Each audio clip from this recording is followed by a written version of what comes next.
Okay, if you're here with me, it's because you have stumbled across a bike that you don't fully understand, because I do not know all the correct terminology, but I came across this older model DK Century, and the bottom bracket area, as I've learned to call it, was spinning very roughly, it was not smooth, and was something that I needed to take a look at. I've actually put it together somewhat and found I was still missing a tool, so I'm going to start by showing you how to take it apart, because I just want to make sure it's put together the right way now that I've made it this far. So a couple things that I've learned here is this is the left side, and apparently this has got some coating here, and I don't know what that means, if that is helpful, but I've learned that this piece, as you can see, this was my first attempt at a screwdriver, and if you know what you're doing, I've probably made you cringe. If you don't know what you're doing, hopefully I've saved you from using a screwdriver, because instead what you need is either a socket set that has the correct number of slots, or a tool like this, which has this outer hook. I got this from Park Tool, it was online. And this allows you to grab this piece and turn it one way for tightening it, or conversely to grab the other tooth, use the tooth to grab it and unhinge that piece. So I'm going to go ahead and finish undoing this piece.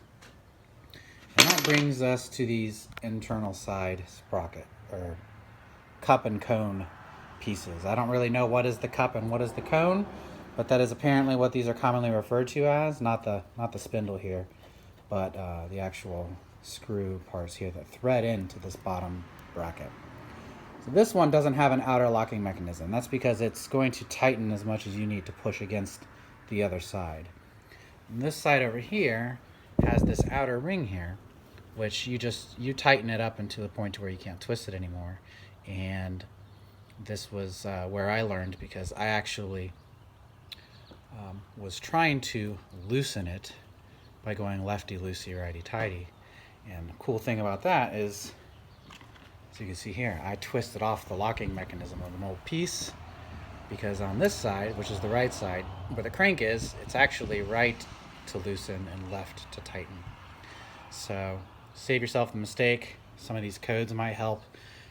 You might be able to find just by searching, but if it's not going one way, try to go the other. This wasn't rusted too badly, and I ended up still breaking this piece off. So local bike shop came through, searching through a lot of old cups and cones until they found one that fit. So now that I have this piece off, this outer locking mechanism, it comes time to, how do you untwist these pieces? And at first I got the wrong tool. I noticed, again, just by searching parts, that this was a 12 or a 20 spline, I think is the right word. And it went in there and it fit, but problem is this was made for a square shaft, which mine is not.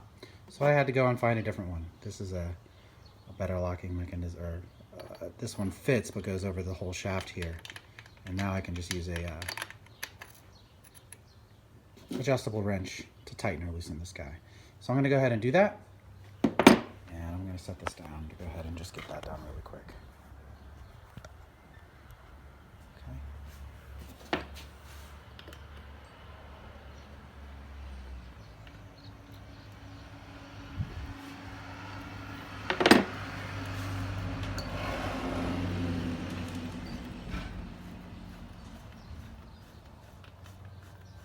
It gets to a certain point where you can just keep twisting it by hand.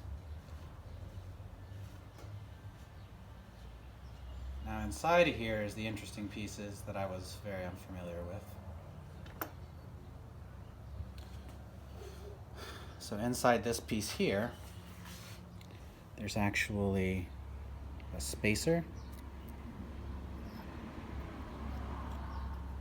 And that's what allows this to stick out a little bit further for the locking mechanism. And when you pull out this whole thing here, you have your bearings here, which are important that they go flat up against here. So the flat side of the bearing is meant to go on the inside, and that allows this curved part to push against the bearings on this way. And then the curved side of this actually rests against the flat part of the inside of these cup and cones, or I don't know what the cup is, but we'll just call it that for now. So these have been greased up. I just want to make sure that they looked good before things went. I'm going to go ahead and set that down. And the other thing that you'll need for this project is a good tower. So I just wanted to show you the other side. Remember, righty loosey, lefty tighty for this mechanism here.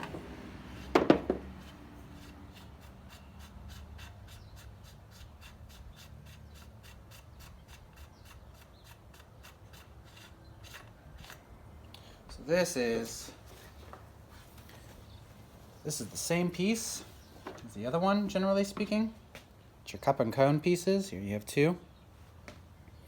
And this one has the outer locking ring, and this one is the adjuster that pushes everything together with tightness. So this is the one that will lock, and this is the one that you adjust with pressure. I don't know anything more about those pieces, but I'm sure a local bike shop can help you get a little further along than that.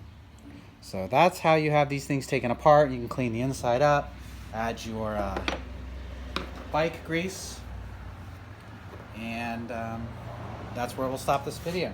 So let me see the inside real quick. This is threaded, which is apparently old school. So if you're old school like this bike, hopefully this video helped you, and I will post another video for how to put this all back together.